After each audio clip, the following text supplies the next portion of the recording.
All right, we want to look at comparing two proportions. Section 1, 13.1, we looked at comparing two means, comparing two proportions. Not a lot changes, okay? But notice we're either randomly assigning two two treatments, and we get the proportion of people who were successes and failures in each treatment, or we're randomly selecting from populations, and we get the proportion of people who are successes and failures. So it's a binary thing in each population sample size, and that's the p hats that we're using to see, right? Is the percentage of people who smoke who are adults and kids the same? Okay, and we have a sample of adults and a sample of kids, and we compare these two numbers to see if they're different enough to conclude that these are actually different, okay? Is when I randomly assign two treatments, is the proportion of people who stop at a crosswalk when I have a dog the same as the proportion of people who stop at a crosswalk when I don't have a dog, okay?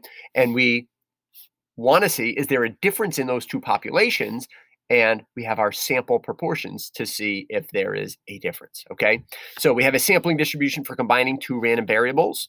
We're combining row 1 minus row 2, and the mean of this, the two sampling distribution differences, is just row 1 minus row 2. The standard deviation, we have to add the variances. And if you imagine, this was I want to be on a pen, a square root of PQ over N. This was a square root of PQ over N. And when I square it, all that does is cancel away the square roots, and then I can add them. And then when I square root it, it comes out really nicely, okay? There's just still the one square root, but I get to add the fractions inside before I take a square root, okay? And so we're going to get a P1 hat minus a P2 hat. And maybe the difference will be right here, in which case we're close enough to the true proportion that we capture it. And most of the time, we'll be close enough to the true proportion that we capture it, okay? And so sometimes we're out here and we get this, and we're not close enough to the true proportion and we don't capture it, or we're out here, okay? So if we're making a 95% confidence interval, 95% of the time, we're going to be close enough to capture the true difference.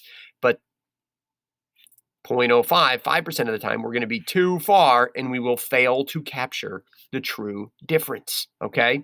And that's why we talk about 95% confidence intervals, because if I did many intervals, 95% of the time, I would capture the true difference, and the other 5% of the time, I would fail to capture the true difference, okay? So that's confidence level we need to remember versus the confidence interval itself, where we say I'm 95% sure that I captured this true difference in proportions, okay?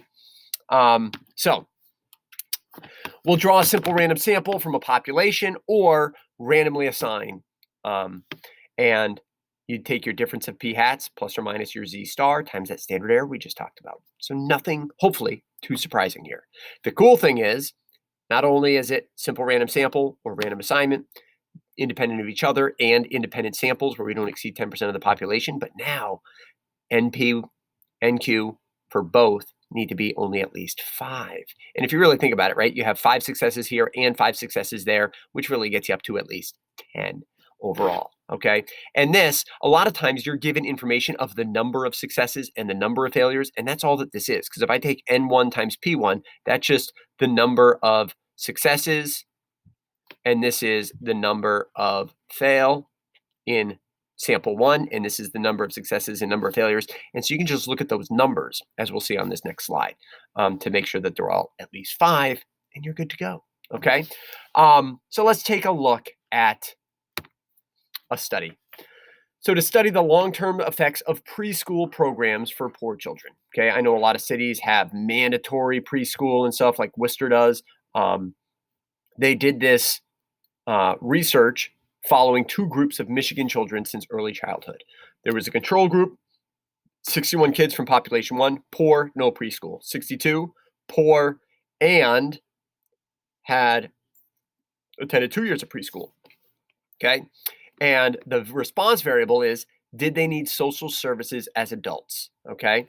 And so they look at a long time in the future, okay? 38 of them from the preschool sample and 49 from the control sample have needed social services, mainly welfare, okay? And we're looking, is there a difference in these two proportions, okay? So our parameter, okay, is the mu c is minus mu p is the true difference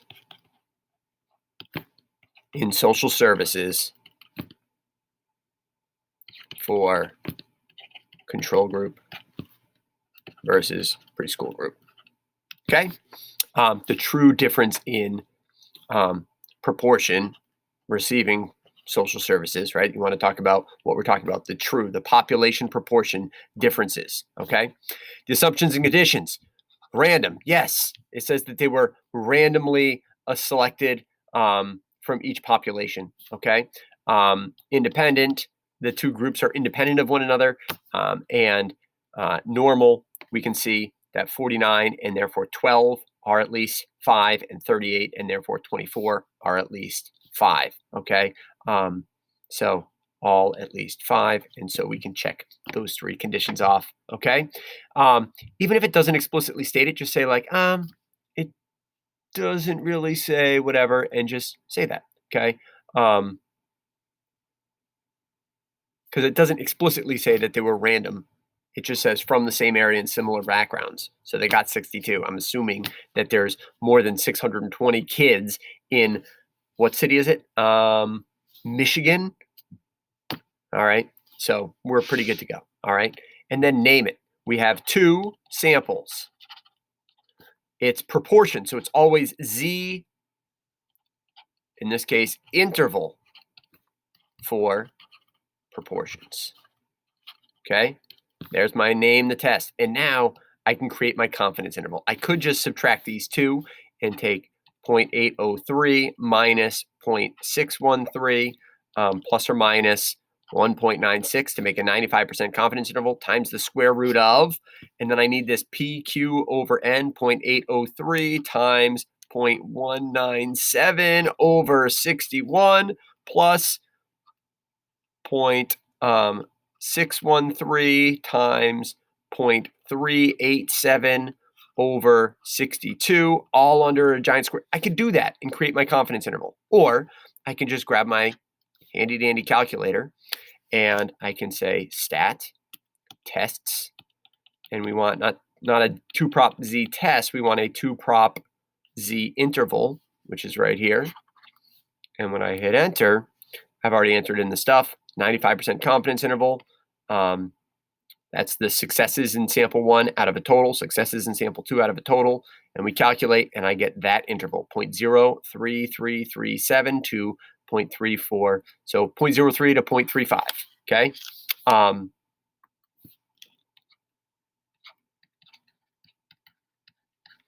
And so I would say we are 95% confident that the true difference in proportion of social services required for poor children who did not attend, right? So it's kind of wordy, okay? Is between 0.03 and 0.35. And then you can even say, since 0 is not in the interval,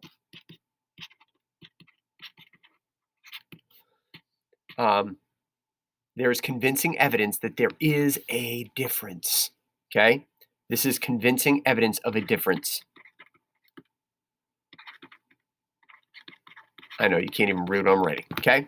There is convincing evidence of a difference because 0 is not in my interval, okay? The interval is entirely on the positive side, which means that my true proportion of the difference of percentage of people who are going to need social services is a positive number. And therefore, I'm fairly confident, I'm 95% confident that it's up here somewhere, even though that's close to 0.